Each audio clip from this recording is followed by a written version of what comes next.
Hablamos del país más peligroso del mundo, uno de los países más peligrosos del mundo, convertido más o menos en un país razonablemente seguro, un país razonablemente estable. Y va a tener consecuencias muy positivas, como ya las está teniendo. Pero luego hay otra parte.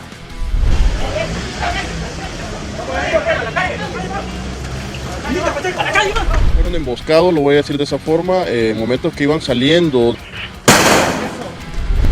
Es un líder que ha construido un estado a su imagen y semejanza, y sobre el que tiene un control prácticamente total. Y décadas, el crimen y la violencia fue el principal freno a la economía salvadoreña. Habemos papam. Haya la pena que haya. Yo creo que la dignidad humana tiene que ser respetada siempre. La dignidad humana de la que habla el Catecismo de la Iglesia Católica no consiste en consentir al lobo mientras éste devora a las ovejas. Apoya tu canal de Fe y Política. Ahora puedes hypear nuestros videos y ayudarnos a crecer. Cada vez que hypeas un video, le das un impulso extra para sus visualizaciones y aparezca en más recomendaciones. ¿Cómo hacerlo? Es muy fácil. Busca el botón hypear dentro del video en tu móvil, dale tu apoyo con puntos y listo. Ya estás ayudando a que este contenido llegue más lejos. Cada semana puedes apoyar varios videos. Ayúdanos y danos ese empujón. El Salvador, marcado por la violencia por décadas, se proyecta como una nación transformada, decidida a convertirse en el nuevo Singapur de Centroamérica.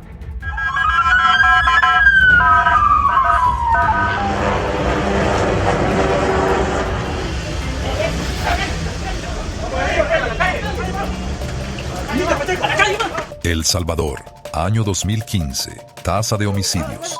103 por cada 100.000 habitantes. Estaban decididos a encontrar a los pandilleros que asesinaron por la espalda a 2 soldados. Fueron emboscados, lo voy a decir de esa forma, en momentos que iban saliendo de la terminal de Orientes y venían hacia esta posición. El país más peligroso del mundo, fuera de una zona de guerra activa. Año 2024 a 2026.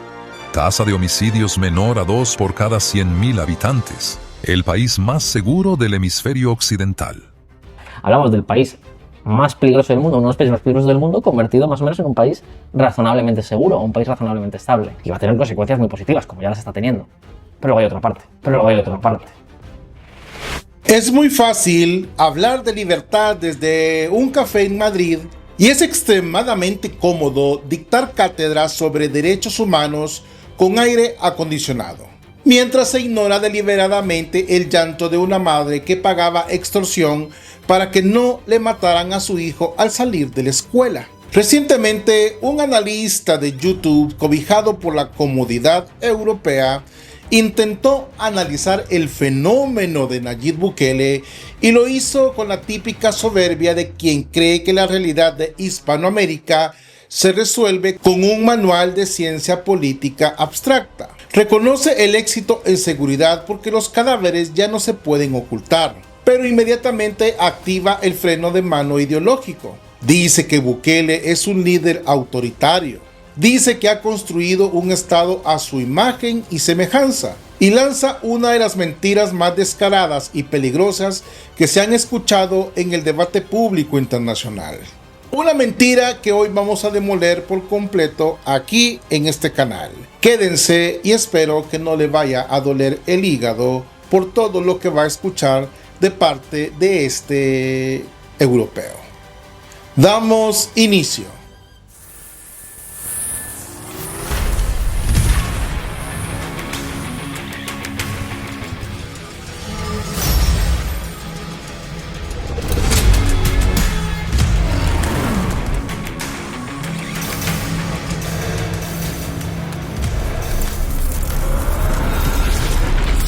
Política y fe, vista de otra manera.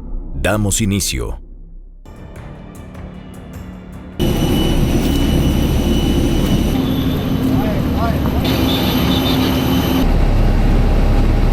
Por ejemplo, ¿qué ha pasado con inmigrantes, en este caso deportados de Estados Unidos, que fueron recluidos en el CECOT? ¿Cómo puede ser que El Salvador, un país soberano, diga, sí, traerme a gente de América Latina, que son trabajadores esencialmente, que no han incurrido en ninguna causa penal, lo que más que hay es una falta administrativa. El entrevistado afirmó textualmente: inmigrantes deportados de Estados Unidos que no han incurrido en ninguna causa penal son recluidos en el CECOT, una cárcel de máxima seguridad.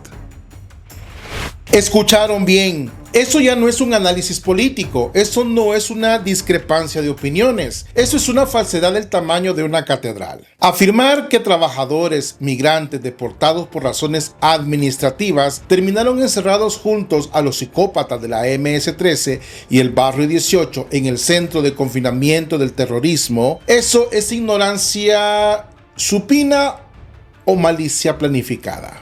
¿Quién cobra por sembrar este relato? ¿A quién le conviene equiparar a un migrante honrado con un terrorista que picaba personas con un machete? Le conviene a las organizaciones internacionales que vivieron durante 30 años del negocio de la violencia en El Salvador. Hoy vamos a desarmar pieza por pieza este sofisma de sillón. Vamos a confrontar los prejuicios del intelectual desconectado con la realidad de un pueblo salvadoreño, porque la verdad manda. Y la comodidad ideológica se acaba cuando los datos entran en la sala. El Centro de Confinamiento del Terrorismo, CECOT, fue inaugurado en enero de 2023. Tiene una capacidad para 40.000 reclusos. El artículo 1 de la Ley de Proscripción de Maras, Pandillas, Agrupaciones, Asociaciones y Organizaciones de Naturaleza Criminal establece de forma estricta el perfil de las personas sujetas a detención en estas instalaciones. Ningún protocolo migratorio, ni de la Dirección General de Migración y Extranjería de El Salvador, ni de la Cancillería, contempla el traslado de retornados administrativos a centros penales de seguridad. Los deportados con antecedentes criminales activos o perfiles pandilleros verificados por el Centro de Inteligencia Policial son los únicos capturados a su arribo al aeropuerto. Ahí está el primer muro de realidad.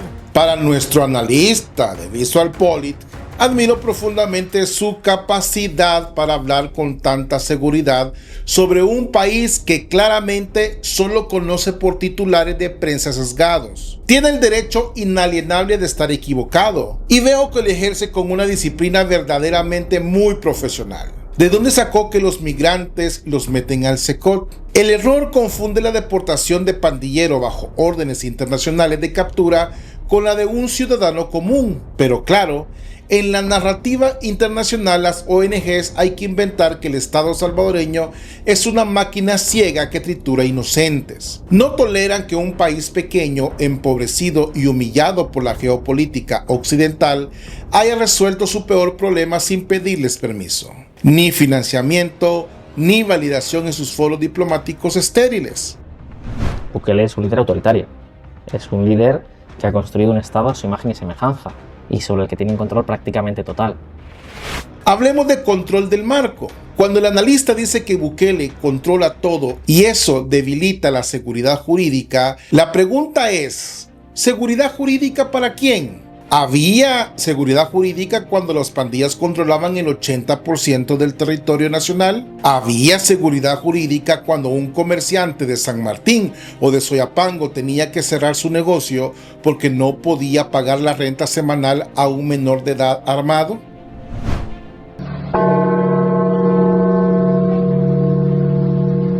Gloria in excelsis Deo.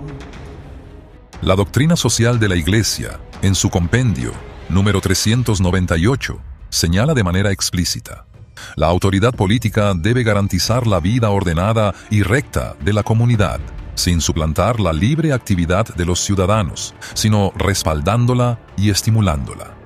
Asimismo, el número 402 establece que la pena infligida por la autoridad pública tiene como primer objetivo reparar el desorden introducido por la culpa y asegurar el orden público y la seguridad de las personas.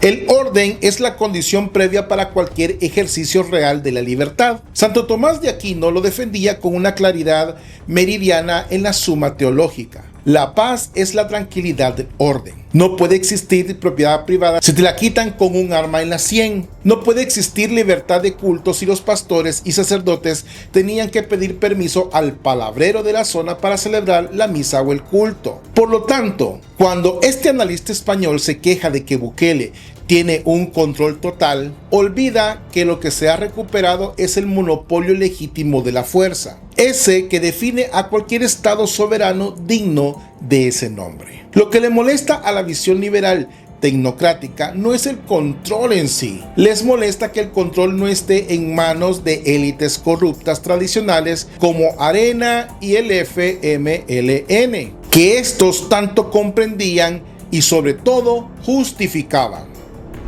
Yo no haría esa similitud. Además de que Singapur partía de la nada, porque de hecho partía incluso de no ser un estado independiente, porque hay que decir que lo primero que hace Lee Kuan Yew es adherirse a la Federación Malaya, los han expulsados, y en el caso de El Salvador vienen de lo contrario.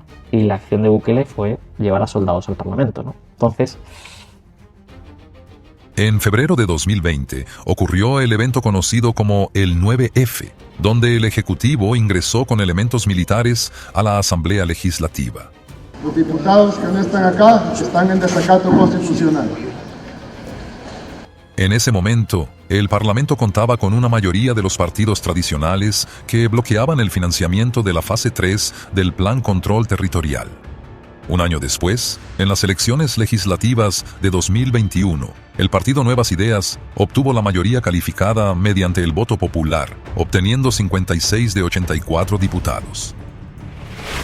Aquí viene el fetiche procedimental de la intelectualidad europea. Le dedican minutos enteros al episodio de los soldados en la asamblea, pero callan deliberadamente el contexto criminal de ese momento. La asamblea legislativa de ese entonces estaba blindando políticamente a los financistas de la muerte, los cabecillas de las pandillas a cambio de favores penitenciarios. El analista dice: Bukele llevó soldados al parlamento y que él ve diferencias con Singapur. Claro que hay diferencias. Singapur no tenía a 70 mulas criminales matando a 30 ciudadanos por día para presionar al gobierno a mantener sus privilegios en las prisiones. Llevar a los soldados fue un acto de real política y pura, una presión institucional en un momento de asfixia del Estado. Y lo más hermoso del caso salvadoreño es que lo destruye la tesis de la dictadura. Es que el nudo no se desató con un golpe de Estado militar, se desató en las urnas. Fue el pueblo salvadoreño de manera democrática, masiva y pacífica el que barrió a la vieja partidocracia en el año 2021. Le dio el poder legal e institucional a Bukele para cambiar las leyes. Eso no es autoritarismo, eso es democracia con resultados. Pero claro, cuando el pueblo vota en un sentido que no le gusta al laboratorio de ideas de Madrid, entonces ya no le llaman democracia, lo llaman populismo o fanatismo.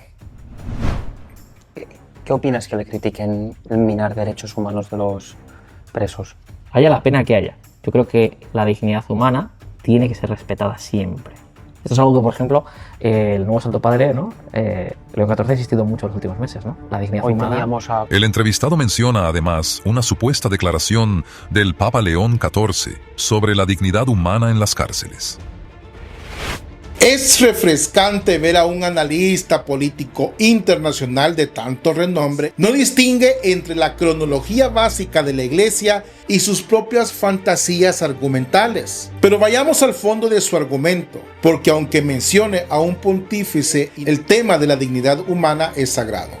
El analista dice que le molesta que se minen los derechos humanos de los presos y recurre a la típica simetría moral tramposa de las ONGs. Nos dicen que porque antes no había dignidad en las cárceles. Eso no justifica que no la haya ahora. Miren la trampa retórica. Nadie está diciendo que se debe torturar por deporte. Lo que se ha hecho en El Salvador es quitarle a los criminales el control de los penales, que había antes en los centros penales salvadoreños bajo los gobiernos que este analista considera democráticos. Había discotecas, prostitución, armas de guerra, internet satelital y oficinas de extorsión y homicidio. Los criminales ordenaban la masacre de inocentes desde sus celdas mientras comían asados. La dignidad humana de la que habla el Catecismo de la Iglesia Católica no consiste en consentir al lobo mientras éste devora a las ovejas. El Catecismo de la Iglesia Católica, en su número 2265, explica: la legítima defensa puede ser no solamente un derecho, sino un deber grave para el que es responsable de la vida de otro, del bien común de la familia o de la sociedad. Por desgracia, ocurre que el empeño en rechazar el agresor cause la pérdida de la vida de éste. La Iglesia Católica nunca ha enseñado el pacifismo bobo que desarma al inocente y premia al violento. La doctrina social de la Iglesia exige que el Estado proteja el bien común. Si para proteger la vida de millones de salvadoreños trabajadores hay que encerrar bajo régimen estricto a quienes decidieron voluntariamente romper el pacto social a través del terror, el Estado está cumpliendo con su deber moral ante Dios y ante los hombres. ¿O es que acaso los pandilleros tenían respeto por la dignidad de la niña de 12 años que violaban en la colonia? ¿Tenían respeto por la dignidad del conductor de autobús al que quemaban vivo dentro de su unidad por no pagar la extorsión? Este analista de centro comercial se escandaliza porque los presos en el Secot visten de blanco, llevan la cabeza rapada y no tienen visitas conyugales. Disculpen, pero la justicia no es un hotel de 5 estrellas. La justicia es dar a cada quien lo que le corresponde. A los criminales, el encierro y la inhabilitación absoluta para hacer el mal. Al pueblo honrado, las calles libres, los parques iluminados y la paz para poder trabajar. Creo que hay dos casos. ¿Y Singapur? Claro. Sí, pero es diferente. Es muy diferente. ¿Sí? Un modelo a seguir, pero hay que demostrar que quiere seguir ese modelo. Es decir, es verdad que con Lee Kuan Yew, Singapur nunca ha sido una democracia. Bueno, no diría que es una democracia directamente, ¿no? Ha habido un control de medios de comunicación, ha habido ciertas limitaciones políticas. Pero Lee Kuan Yew hizo algo muy importante en el modelo de Singapur. Primero, le dotó a la iniciativa privada de total libertad, o casi total libertad, y desde luego de una seguridad jurídica altísima. Limitó el poder del Estado y la influencia del Estado. 2. Lo que hicieron fue establecer un proceso en el que poco a poco iban incorporando nuevas libertades. Es decir, el sistema fue renunciando a su autoridad de forma progresiva. ¿Me explico? En cambio, en El Salvador, hoy por hoy, insisto, es un modelo donde el poder político todavía controla prácticamente todo, donde hay muchas dudas de la seguridad jurídica, muchísimas dudas sobre el alcance de la seguridad jurídica, sobre todo si tienes un enfrentamiento con el gobierno. En cuanto a la comparación con el modelo económico y de desarrollo de Singapur bajo Lee Kuan Yew, el analista argumentó que en Singapur se limitó la influencia del Estado en las empresas y se generó seguridad jurídica total. Y décadas, el crimen y la violencia fue el principal freno a la economía salvadoreña. Este 3.5 ratifica que las estrategias y medidas tomadas por nuestro presidente Bukele en materia de seguridad están contribuyendo al crecimiento económico de nuestro país. En El Salvador, el Banco Central de Reserva reportó que la inversión extranjera directa y el turismo internacional aumentaron tras la implementación del régimen de excepción. El turismo creció un 43% solo en el último año, convirtiéndose en uno de los principales motores económicos del país. Hablemos de la reducción al absurdo del modelo Singapur que hace el analista. Dice que Lee Kuan Yew limitó el poder del Estado sobre la gente y las empresas. Cualquiera que haya leído 2 páginas de la historia de Singapur sabe que Lee Kuan Yew aplicó un control social draconiano. Se multaba con sumas astronómicas por tirar un chicle a la calle, se aplicaban castigos físicos con vara y se ejecutaba sin contemplaciones a los narcotraficantes. Pero el analista prefiere edulcorar la historia de Singapur para que encaje en su molde liberal y poder decir que Bukele lo está haciendo mal. Dice que en El Salvador no hay seguridad jurídica para las empresas.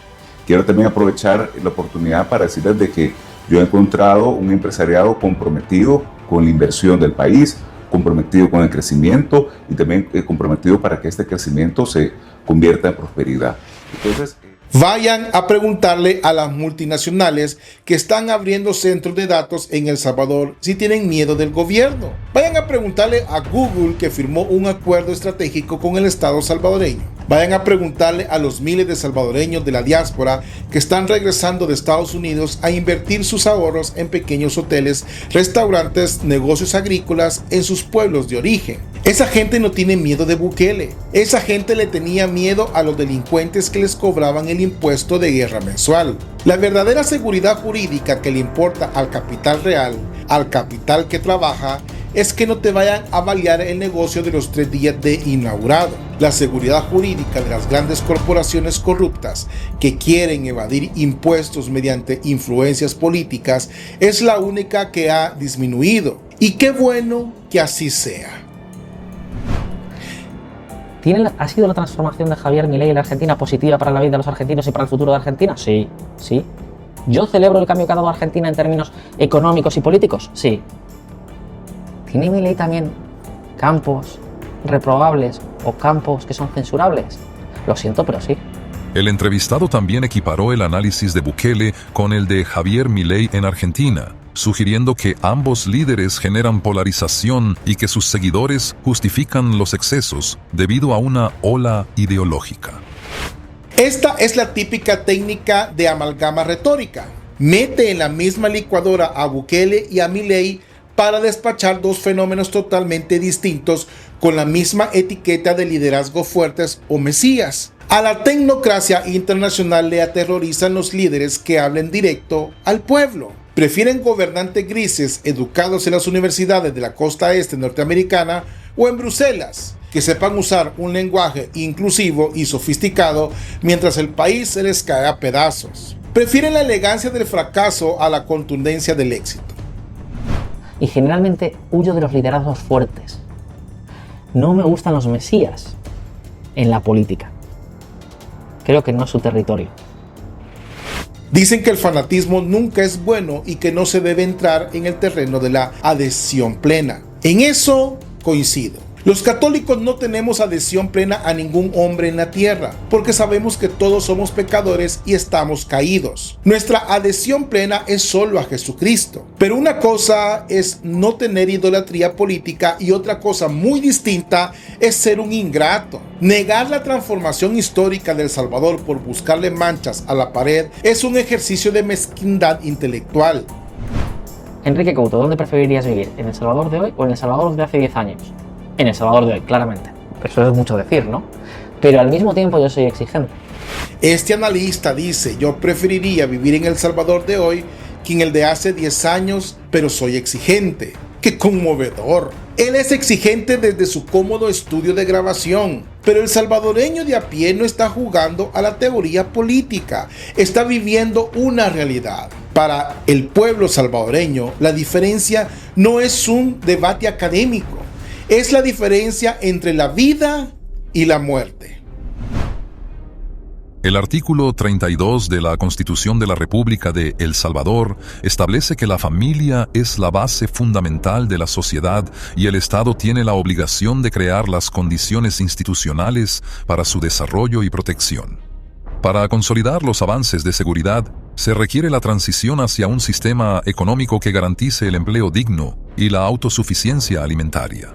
Estamos sumándole a los números, pero no solo a los números, sino que esto significa mayores empleos, también un mayor derrame económico para todas las...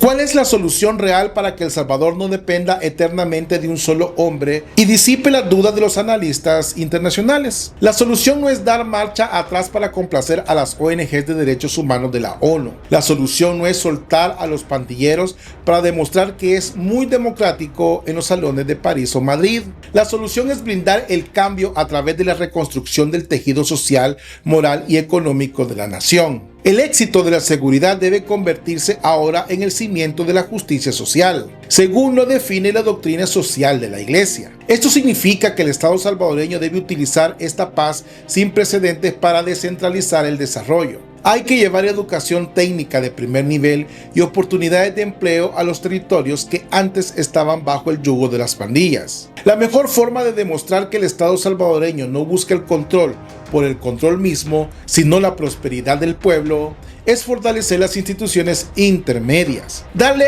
poder a las comunidades, a las parroquias, a las asociaciones de agricultores, a los pequeños empresarios. Eso es el principio de subsidiariedad, permitir que el pueblo, una vez libre del terror de las maras, sea el protagonista de su propio destino económico. Habemus Papam. El Papa San Juan Pablo II, en su encíclica Centesimus Annus, número 48, aclara el papel del Estado en la economía. El Estado tiene el deber de defender los derechos humanos en el sector económico. Sin embargo, el primer responsable en este campo no es el Estado, sino los individuos y los diversos grupos y asociaciones en que se divide la sociedad. El Salvador tiene ahora la oportunidad histórica de demostrarle al mundo que la seguridad y la libertad económica no son enemigas. Al contrario, son hermanas siamesas.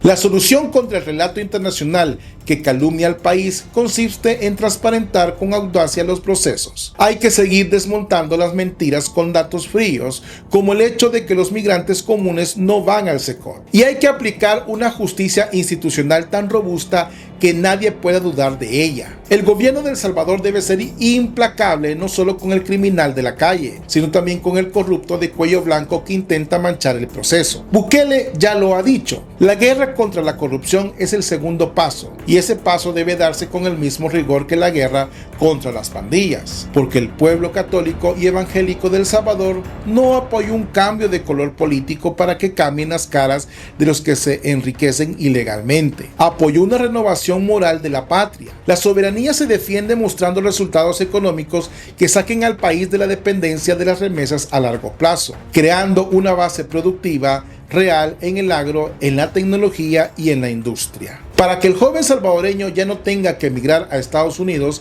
a arriesgar su vida, sino que encuentre en su propia tierra el suelo fértil para formar una familia en paz y con dignidad.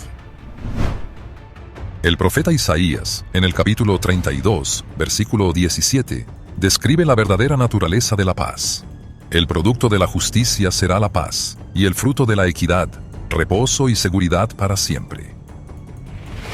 Ahí está la respuesta definitiva para los analistas que miran la realidad a través del cristal empañado de sus ideologías. La paz de El Salvador no es una paz de cementerio impuesta por el terror de una dictadura. Es la paz que nace de haber hecho justicia a un pueblo que fue abandonado por sus élites durante más de 3 décadas. Es muy fácil sentarse frente a un micrófono en Europa a pontificar sobre los excesos del poder, mientras nunca se ha tenido que revisar el chasis del automóvil para verificar que no te hayan colocado una carga explosiva. Es muy fácil inventarse papas como León XIV y cuentos de terror sobre migrantes encerrados en el SECOT para mantener vivo el negocio de la indignación selectiva. Pero el archivo no perdona y la memoria del pueblo salvadoreño está más viva que nunca. El Salvador ya no es la capital mundial de los homicidios. Hoy es un faro de soberanía y coraje moral para toda Hispanoamérica. Un recordatorio de que cuando un liderazgo se atreve a romper con el establishment corrupto y pone la seguridad de los inocentes por encima de las presiones internacionales, los milagros sociales son posibles. Que critiquen lo que quieran desde sus cómodos sillones con aire acondicionado. El pueblo salvadoreño ya experimentó lo que es vivir en libertad real. Y esa libertad conquistada con valentía, oración y orden no la van a entregar para complacer los manuales de ningún intelectual de Madrid. ¿Y tú qué piensas de todo esto? Comparte, activa la campanita y te leo en los comentarios. Bendiciones, paz y bien. Dios con ustedes. Bienvenido a tu canal Política y Fe, vista de otra manera, con Mau Caballero. Suscríbete, comparte y da clic a la campanita para notificaciones de nuevo contenido.